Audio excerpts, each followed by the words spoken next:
Welcome to Disruptive, a space beyond convention, where vision shapes reality and silence gives rise to breakthrough ideas. Step into the unknown. Hola, ¿cómo están, amigos? Bienvenidos a nuestro nuevo canal de comunicación Disruptive Podcast.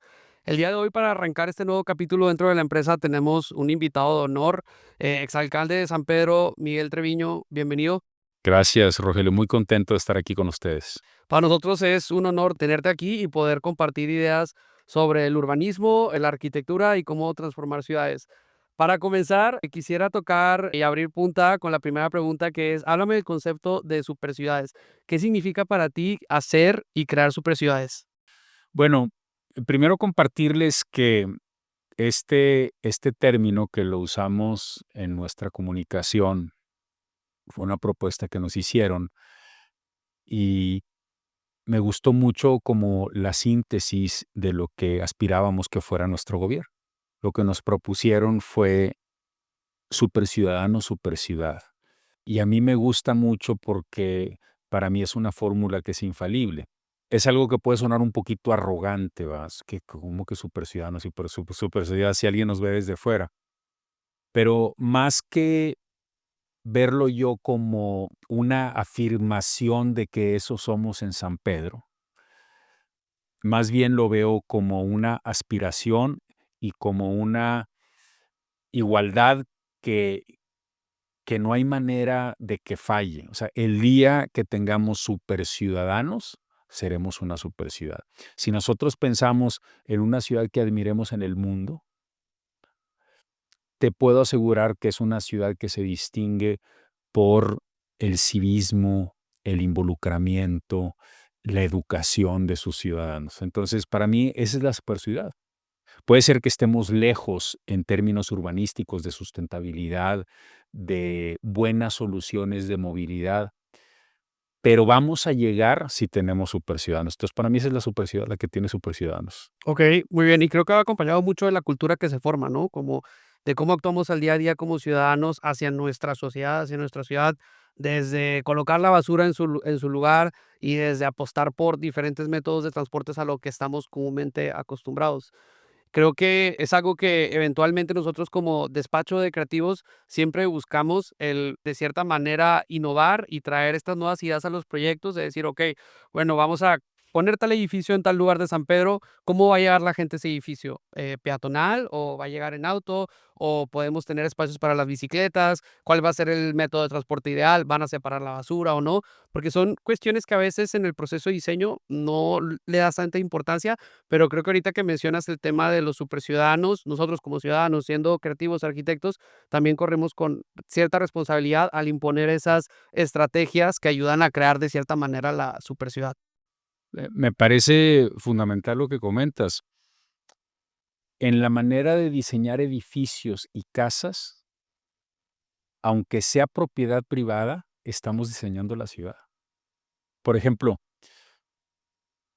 seguramente te ha tocado vivir edificios en San Pedro o en otros lados, en donde para tú pasar de la calle o de la acera, de la banqueta, a las oficinas o a los departamentos, entras un estacionamiento y de ahí un elevador y luego otro elevador. Eso lo que está haciendo, está creando una barrera adicional entre la vivienda y la ciudad. O sea, no tan fácilmente vas a querer salir a la calle si tienes que bajar y luego moverte al elevador y luego ir al estacionamiento y salir por una puerta fea o una entrada fea. En cambio, son muy bonitos los edificios cuando tú bajas el elevador, caminas unos pasos y ya estás en una acera caminable. No se diga si tienes un parque enfrente. Entonces, definitivamente, al diseñar espacios privados también estamos diseñando la relación de la persona con la ciudad. Miguel, hablando de innovación, ¿qué rol juega la innovación en tu vida y cómo la has implementado hasta el día de hoy? La verdad es que no soy una persona que en mi trabajo esté pensando en innovar como punto de partida. O sea, no estoy, digamos, con ese drive de decir: "Es que quiero innovar". Es más, si alguien conociera como un poquito mis hábitos, diría esta no es una persona innovadora, ¿va? Porque soy un cuate muy rutinario, ¿ah? Hay ciertas cosas en el día que las hago exactamente igual, me gustan ciertas rutinas, me hacen sentir bien. Pero lo que sí me gusta es tomar problemas y resolverlos. Entonces, como alcalde, una de las cosas que es más satisfactoria intelectualmente es, aquí está este problema. Puede ser un problema urbanístico, un problema de seguridad, un problema de legalización de tenencia de la tierra, una bronca ahí que tenía 60 años sin resolverse y decir, quiero resolver este problema porque va a hacer que mucha gente viva mejor. Y es ahí donde me vuelvo innovador, porque exploro todos los caminos posibles y los voy descartando y tomo ese camino que algunos me pueden decir, oye, pues no va a jalar. Le dije, bueno, este es el mejor que tenemos y soy súper terco. Esta respuesta me sirve para decirle al público, ser innovador no necesariamente tiene que ver con que la persona esté pensando, es que me voy a poner a innovar. Tiene que ver con enfrentarte a un problema Hacerlo, que ¿no? es exactamente, con hacerlo y fracasar e intentar otro, ir buscando el camino para resolver un problema que vale la pena. Eso es ser innovador, Claro. no necesariamente pensar en lo nuevo por lo nuevo, eso no tiene ningún sentido, Sí. sino tener el arrojo de intentar un camino y si fracasa intentar otro y si fracasa intentar otro hasta conseguir el resultado final. Okey. Fuiste alcalde de San Pedro por 2 términos seguidos, hiciste un trabajo increíble, pero que en la política es difícil innovar. ¿Cómo fue tu experiencia tratando de innovar en un sector o en una industria tan rígida, donde hay tantos protagonistas y a veces ciertas limitantes para poder hacer lo que tienes en tu mente y en tu cabeza, y con mucha energía lo pones en marcha, pero al final hay frenos? ¿Cómo fue esa experiencia? Sí, como bien dices, Rogelio, el gobierno es un contexto hostil para la innovación. Yo le decía al equipo desde que empezamos el primer trienio y los secretarios se me quedaban viendo como, ¿por qué está diciendo esto? O sea, como que no. Y lo que les decía es, el universo conspira contra los resultados del gobierno. Ser una frase mía como ubicarlos en la realidad. Hay una conspiración universal contra que los gobiernos demos resultados. Y ya poniéndolo en términos más tangibles, ¿a qué me refiero? Los presupuestos son limitados, el tiempo es poco, la regulación es excesiva. No depende solamente de ti, porque además del municipio está el ámbito estatal y federal. Hay un contexto político de confrontación. Hay ciertas cosas que requieren aprobación del Congreso y nosotros como independientes no teníamos ninguna Sí, claro. representación. O sea, esa es una dificultad adicional. Y luego hay celos y hay envidias y hay ataques. Entonces, y una inercia burocrática, entonces, todo ese es el contexto en el que tenemos que innovar. Entonces, frente a ese contexto, yo creo que hay dos principios que ayudan. Comento 2 entre Sí, otros que entre pudiera más, sí. comentar. El primero, que era otro principio así que como que sacaba de onda al equipo, es sean ambiciosos en el no. O sea, nosotros tenemos una misión que cumplir como gobierno. Está bien definido, construir calidad de vida en el espacio público con la participación de los ciudadanos. Eso es lo que vamos a hacer. Y tenemos una serie de proyectos encaminados a transformar al municipio en esa dirección. Para lograrlo, tenemos que sacar del camino muchas cosas buenas, o sea, no cosas malas, cosas buenas que serían deseables para un gobierno, pero que no la vamos a hacer. Si nosotros caemos en esa inercia, incluso de buenos funcionarios públicos, sí, oye, me propusieron esto, está muy padre y se me ocurrió esto otro y leí esto y en tal ciudad se hizo, vamos a terminar diluyéndonos en las buenas. Entonces, para ser contundente en el sí, en esas 4 o 5 cosas que vamos a hacer, tenemos que ser ambiciosos en el no. Ese es un principio. El otro que ayuda a innovar desde el gobierno es, yo les decía, del final hacia el principio.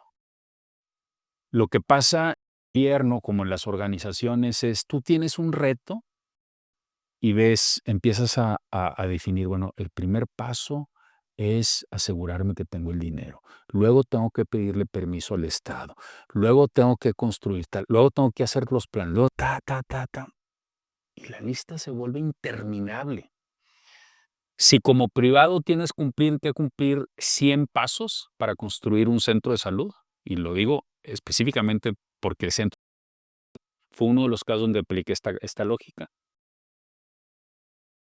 200. Entonces les dije, del final hacia el principio, ¿qué día vamos a inaugurar el centro de salud? Ay, bien, pero no tenemos ni los terrenos, ni el dinero. La salud la opera el Estado. No has hablado con el gobernador. Piensa en el punto final, ¿no? Ajá. Prometí con los ciudadanos del norponiente a tener un centro de salud digno, precioso, como el que hicimos en el Corregidor. Y del final hacia el principio. Fui con el gobernador cuando era transición y le vendí la idea con el sí de palabra. Vámonos para adelante. Con eso compramos terrenos, juntamos propiedades, licitamos el proyecto y al final de cuentas el gobierno del estado sí me ayudó equipando. Lo construimos, equipando y operándolo. Pero sí es tener la audacia de decir del final hacia el principio y vamos resolviendo. Entonces, para mí esos son dos principios que ayudan a tener una actitud innovadora en el gobierno. Del final hacia el principio y ser ambiciosos en el no. De hecho, hay un libro que lo menciona que se llama The Seven Habits of Highly Effective People, que dice, comienza con el final en tu cabeza. Ya el proceso y la estrategia, bueno, al final del A día, dudar. la que sea necesaria para poder llegar al fin que tienes en mente. Hablando de gobierno y de educación, que son dos temas muy importantes, a veces yo pienso que son dos sectores que les falta mucha innovación y cuestionar los procesos actuales. ¿Alguna vez has pensado que se debería de rediseñar la forma de gobernar ciudades? Uy, sí. Sí. Hay muchas cosas que se tienen que rediseñar. Una, en México necesitamos ver los procesos de cambio en las ciudades con una perspectiva de largo plazo. Claro. 6 años. Yo soy el primer alcalde que se reelige en la historia de San Pedro. O sea, yo soy el primer alcalde con 6 años consecutivos. Y lo que hicimos para transformar es muy poquito realmente. Pone una pauta. Fuimos muy ambiciosos para lo que hicimos en 6 años. Pero ¿cuánto le falta a San Pedro para ser una ciudad que verdaderamente funciona con diferentes principios, que es sustentable, que se encamina hacia las ciudades de excelencia en el mundo? Le falta muchísimo. Imagínate, alcaldías de 3 años. Entonces, cuando nosotros vemos a las historias de los grandes alcaldes de las ciudades que se transformaron, son historias de 10, 15 años. Entonces, esa es una regla que se tiene que transformar, que se necesitaría cambiar. Desconozco, perdón, ahí del tema, pero hay ciudades, ¿habría algún modelo de otra ciudad, no sé, en Canadá, en Europa, en Estados Unidos, que tú dijeras, esto funcionaría en México? Creo que, desconozco, no soy un experto, en Canadá el gobierno tiene un plazo más largo y en Alemania vemos gobiernos de presidentes y de gobernadores y alcaldes que son de 15 años y les alcanza a hacer, digamos, casi una nueva civilización en el país. Y México tiene este sistema que, pues, bueno, en alcaldes son 3, gobernadores 6, presidentes 6. Pero no sé si hay alguna ciudad que tú digas, mira, aquí funciona porque está esta manera de hacerlo. Pues mira, tenemos el caso de Chicago, que se transformó con el alcalde, creo que Daley se apellidaba, no me acuerdo exactamente, porque fue una gestión de 16 años. O tenemos el caso de Nueva York, que Giuliani tuvo un buen enfoque en seguridad. Nueva York era inseguro en los 80. Súper inseguro, sí. Es de las ciudades más seguras de Estados Unidos. ¿Por qué? Pues porque fue una gestión larga.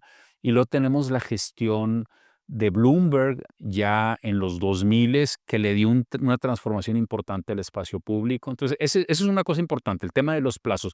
Pero otra que nos viene muy bien aquí en Monterrey, área metropolitana, es la gobernanza. O sea, es absurdo que Monterrey se ha gobernado como 9 entidades distintas en el primer círculo y 14 o 18 en el siguiente círculo, cuando es una sola metrópoli. Y cuando a mí como sanpetrino me afecta lo que está pasando en Cadereyta. Sí, porque ni siquiera hay algo que divida, de repente cruzas y dices, ya estoy en otro municipio, ¿no? Entonces, necesitamos una gobernanza metropolitana, necesitamos una gobernanza en donde digamos, oye, si queremos que la ciudad tenga futuro, ya no podemos crecer más en la periferia, tenemos que densificar, pero bueno, si este municipio tiene más recursos, yo gobierno que ve todo el conjunto, le voy a dar más recursos a este otro que tiene menos recaudación por predial o impuestos sobre adquisición de inmuebles. Entonces, son dos cosas súper básicas. O sea, no necesitamos inventar el hilo negro. Es plazos más largos, gobernanza metropolitana. Miguel, hiciste pues un par de proyectos urbanos que transformaron la forma en la que vivimos San Pedro el día de hoy. Yo soy uno de los afortunados que transita estos espacios, pero ¿cuál de ellos te hace sentir más orgulloso? Híjole, déjame, menciono varios con un sello distintivo. A mí, en términos urbanísticos, el proyecto del casco urbano me parece que quedó bien bonito. Tendemos a pensar en los espacios históricos más hacia el centro del país, y nosotros también tenemos nuestra arquitectura acá en el norte tradicional, nuestra arquitectura norestense, bonita, Hecha por Regio. más sencilla, ¿va?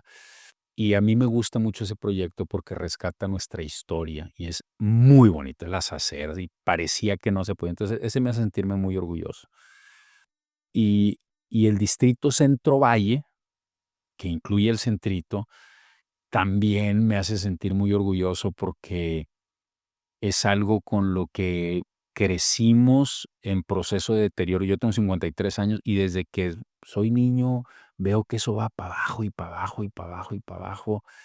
Y esto hace cuenta que cambió la dirección y lo volvió una zona caminable, arbolada. Ahorita los árboles apenas están pequeños, pero Claro. imagínate cuando crezcan esos árboles con calles completas para el automóvil, para el peatón, para el ciclista y con parques de clase mundial. O sea, Mississippi y el Capitán son parques de clase mundial. Entonces, ese distrito me emociona mucho porque en 5 años, máximo en 10, con proyectos como los que ustedes están construyendo, la vida iba a ser distinta. La gente va a pasársela caminando, va a querer vivir ahí.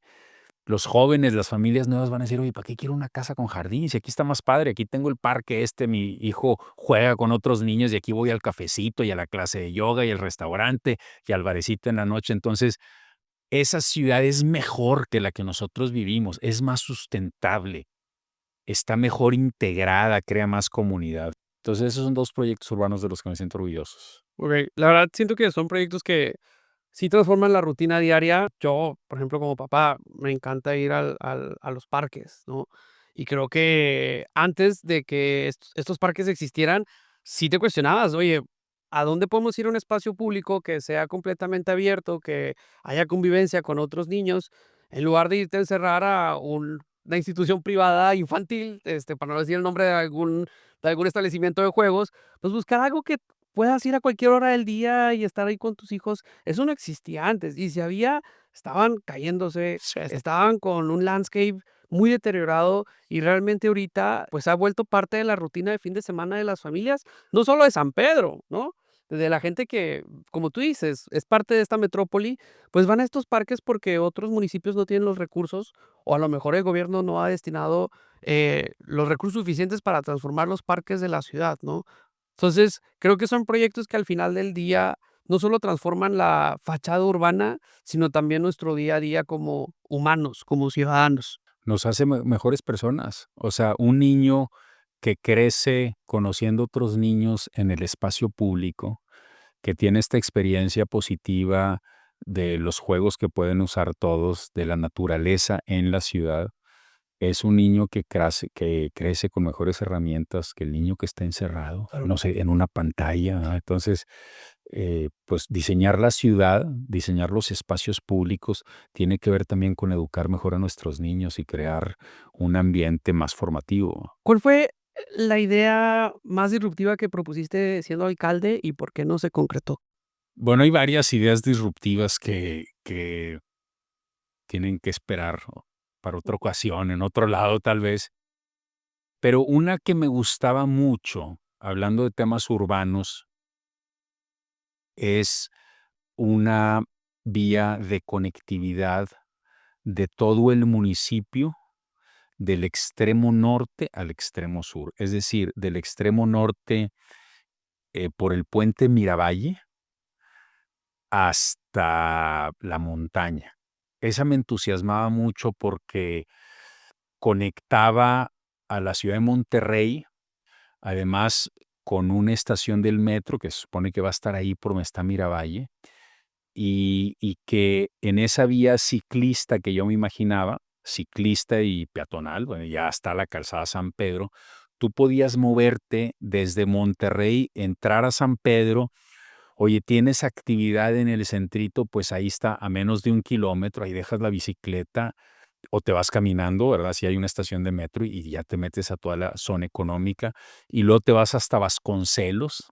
Luego ahí son 70 metros que conectar con la Plaza de la Gran Familia y ahí empieza otra zona verde. Es la Plaza de la Gran Familia, luego el Parque Bosques del Valle, antes de Alfonso Reyes, luego hasta Roberto Garzazada y luego si le sigues para arriba, puedes conectar eso con Chipinque. Entonces imagínate una ciudad que se conecta norte-sur desde Monterrey hasta la naturaleza en Chipinque. Ese día me hacía mucha ilusión.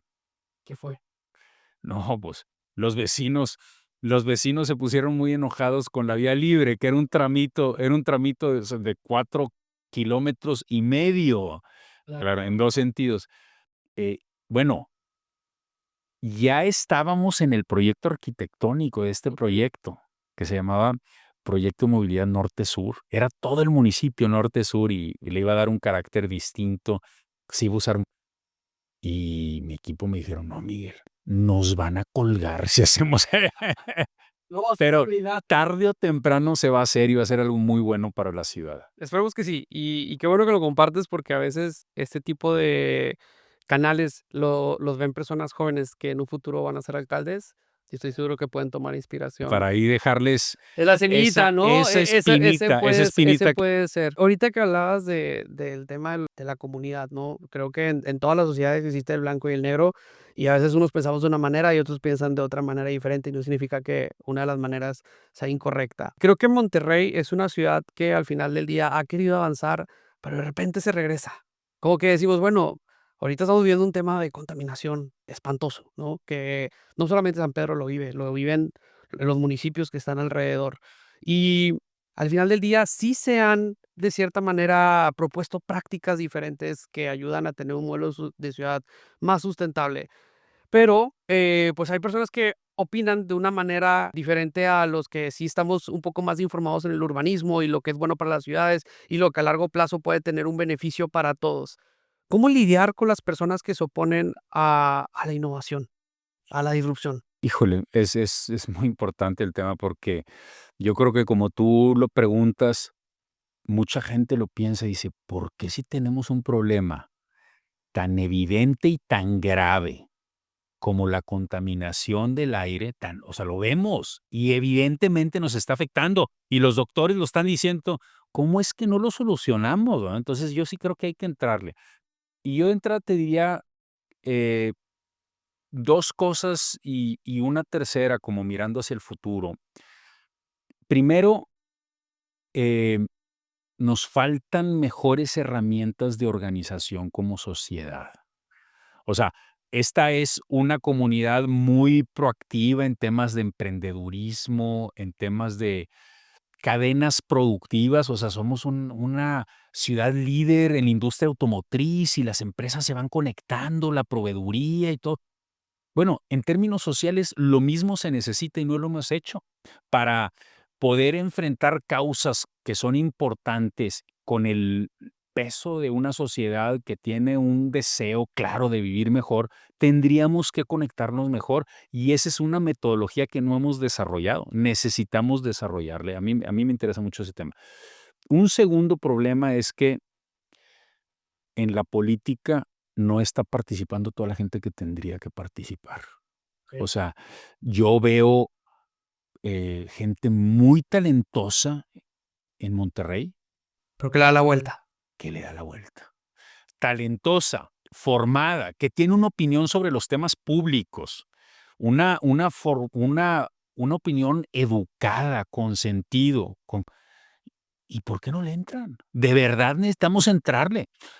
Hay gente talentosa en el servicio público, hay gente honesta, pero falta mucho. O sea, la gente más talentosa en este estado no está en el servicio público, no está en la política. Y ahí es donde tendríamos que buscar que estuviera nuestra gente más comprometida y más honorable, íntegra, inteligente, porque ahí se resuelven los problemas que son de todos.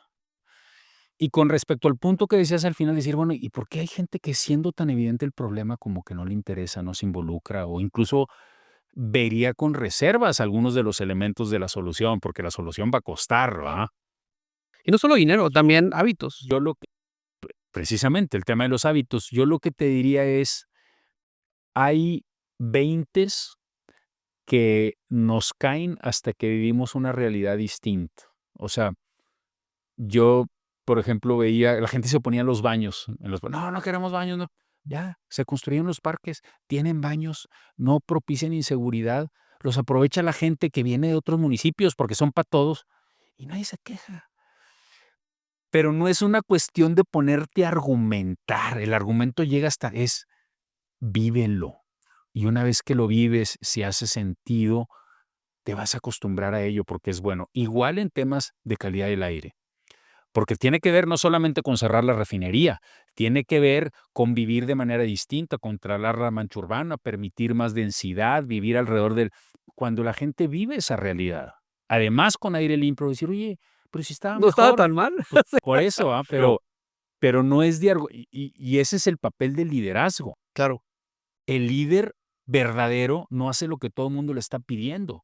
El líder lo es precisamente porque su visión le permite ir más allá, anticipar riesgos, imaginar una ciudad en el futuro y decir, vamos a ir para allá aunque cueste, La porque es lo sociedad, responsable, ¿va? creo que la sociedad teme lo que desconoce, no ha vivido. Y esa es la razón principal por la que lo ven como algo negativo, sin importar realmente la visión que los grandes líderes tienen para el futuro de la ciudad. ¿Cuál es la idea más disruptiva que ha pasado por tu cabeza y que hasta el momento no te has atrevido a compartirla y el día de hoy nos vas a decir, pues mira, se me ha ocurrido esto, ¿no? Pero tengo miedo de ser juzgado. Yo te digo la mía también, ¿eh? O sea, la Órale, gente órale. me ha criticado y dice, estás loco, no va a pasar. Fíjate que una idea que para mí es, es muy importante pensando en Monterrey, área metropolitana, es el río Santa Catarina. O sea, si yo tuviera la responsabilidad de resolver el problema de Monterrey Metrópoli, haría del río Santa Catarina un gran tema. O sea, me parece que es un espacio para innovar. O sea, no está sencillo, hay que respetar el cauce del agua, esto es lo fundamental, pero hay otras ciudades que están intentando soluciones distintas. Yo vi una solución parecida en Medellín con un gran espacio verde arriba. Es tan ancho el río Santa Catarina que se presta para darle mucho más agilidad a la movilidad oriente-poniente del área metropolitana. También queda la movilidad norte-sur.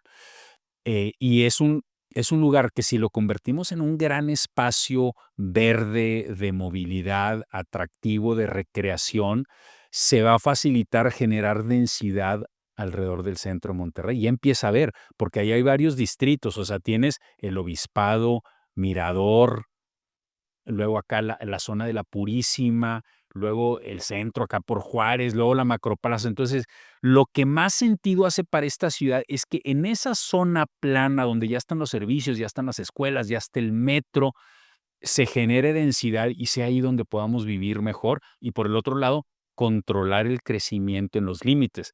La otra idea que, que para mí es básica, es recuperar los terrenos que son los terrenos de maniobra, los patios de maniobra del tren en Kansas City, allá en el norte, en San Nicolás. Es un terreno de 100 hectáreas.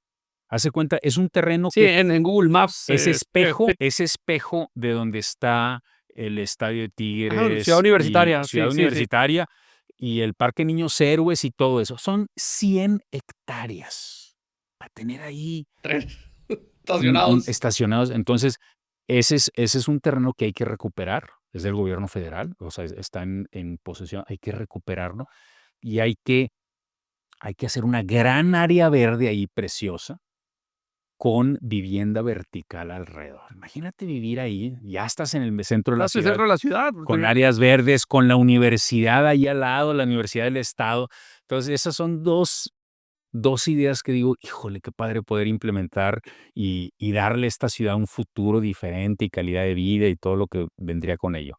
Te voy a decir mis ideas, si llegara algún día a ser alcalde y a lo mejor no van a votar por mí por eso, pero pondría una línea de metro en San Pedro.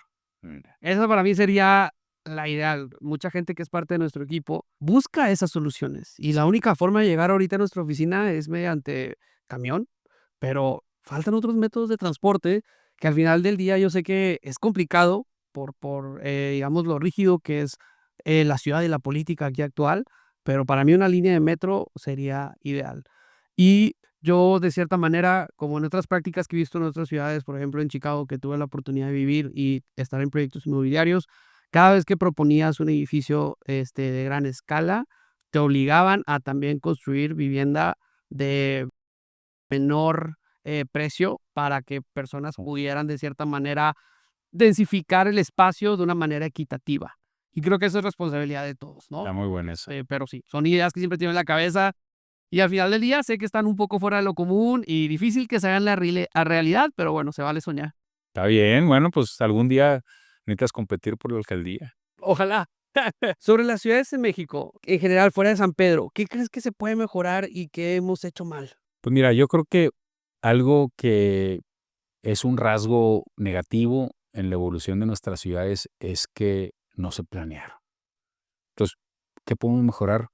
Todas, abordarlas desde una perspectiva de largo plazo. Por ejemplo, una de las cosas que yo estoy viendo ahorita en el TEC, en el Centro para el Futuro de las Ciudades, que es un centro de investigación, tú tomas un mapa de prácticamente cualquier ciudad, la que te imagines, unas más dramáticas que otras, y le pones con un color la zona de la ciudad que está perdiendo población y con otro color la zona de la ciudad que está ganando población. Y lo que vas a ver, como en Monterrey, es lo mismo. Los centros de las ciudades con rojo perdiendo población y la periferia ganando población. Eso es terrible para las ciudades.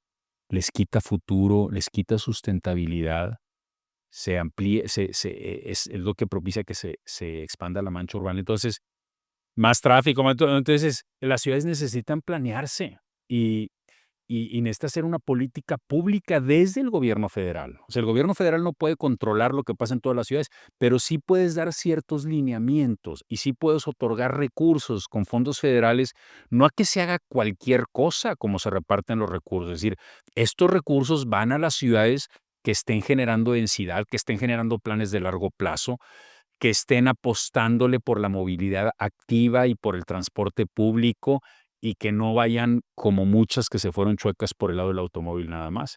Entonces, eso es lo que habría que estar haciendo desde mi punto de vista a nivel general en todas nuestras ciudades. Miguel, ¿qué sigue para ti en temas de innovación en el futuro? ¿Qué sigue para Miguel?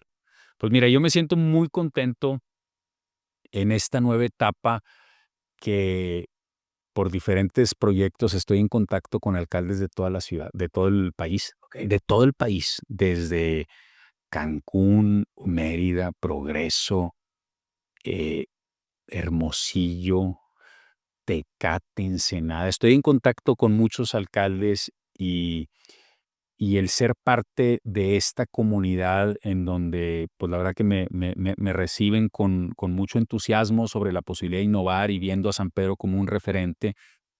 Entonces, el que lo que hicimos en San Pedro, con aciertos y errores, pueda ser un detonador de transformación en otras partes del país, sobre todo en lo que tiene que ver con espacio público, que es lo que más le llama la atención. Le llama la atención sobre todo lo que hemos hecho en el tema de los parques y en el tema de los nuevos distritos.